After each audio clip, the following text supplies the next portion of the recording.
Riding the jet stream of last year's inaugural title, Tom Clancy's H.A.W.X. puts you back in the cockpit as an international crisis unfolds. Should you buckle into the pilot seat, or just fly on standby?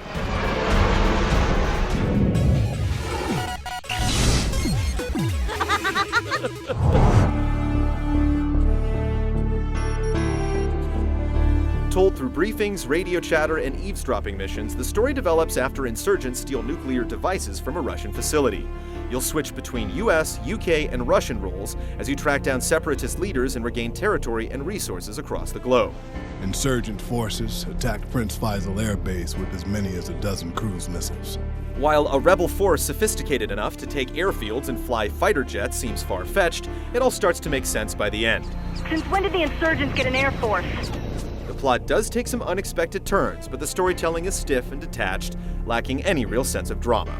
After months of terrorist attacks, separatist forces have launched a surprise military offensive to take over the entire region.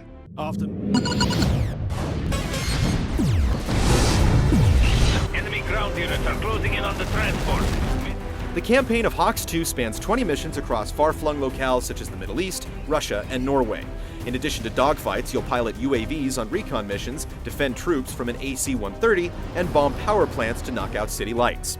There's a wide range of aircraft, including the F-22 Raptor, MiG-29, and Eurofighter Typhoon, making for over 24 planes in all.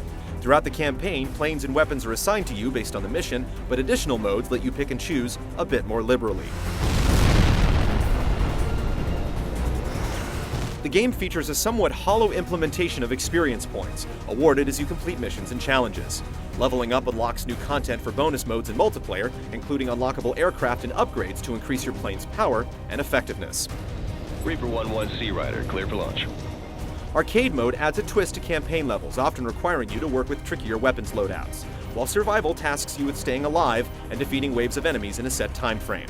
Any mode, including campaign missions, can also be played in co-op with 4 players online. Team battles let you target other players backed by AI forces, but success is often determined by which planes and weapon loadouts are available to you. If you just want to enjoy the scenery, there's a free flight option to explore as well.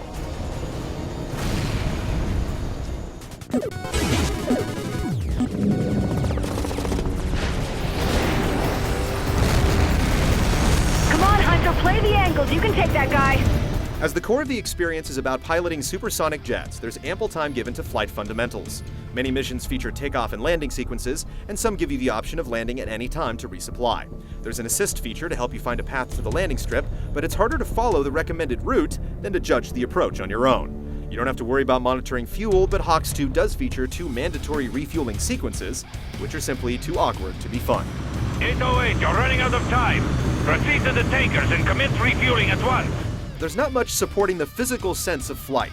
You don't feel resistance when making turns, and there's little consequence to flying straight up or sideways, making it easy to get disoriented at times.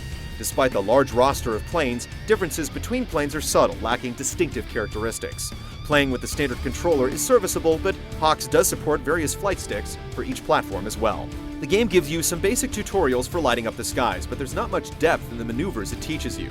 Avoiding incoming missiles is as simple as dropping flares or spinning in circles, and enemy bandits rarely take the time to engage their cannons. Going on offense is usually as simple as locking on and firing a double blast of missiles, although some enemies have a seemingly endless supply of flares. Wiping out ground targets with cluster bombs and using long-range weapons is more satisfying than dogfighting, and missions that task you with manning the gun of an AC-130 or going on recon missions with UAVs make for a fun change of pace, even if they're relatively simple. H.A.W.X. is at its best when you feel like you're working as a part of a team. One mission tasks you with intercepting and defending a train as troops on the ground capture it, while another has you providing intel for a spy following a terrorist leader. But all too often you have to do everything on your own, juggling between taking down bandits from your fighter jet and bombing targets with a UAV in the very same mission. The final stage, involving dodging lasers and a moment straight out of Star Wars, is particularly frustrating and ridiculous.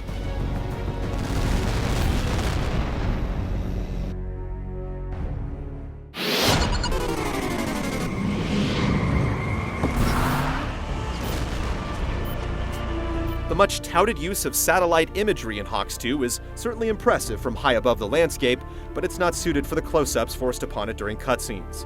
As such, textures look blurry and ground units are laughably rudimentary. The focus is generally on aircraft, but when human characters do appear, they run stiffly and their CG lip syncing is poorly animated. I'm going to lead a hand-picked force behind enemy lines to recover those weapons. Sound effects are subdued and fail to provide any rush from roaring jet engines or blazing cannon fire.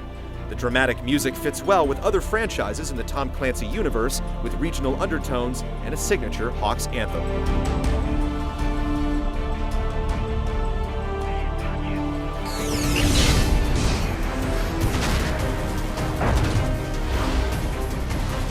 What stands out the most in H.A.W.X 2 are the annoyances and spin cycles of flight combat.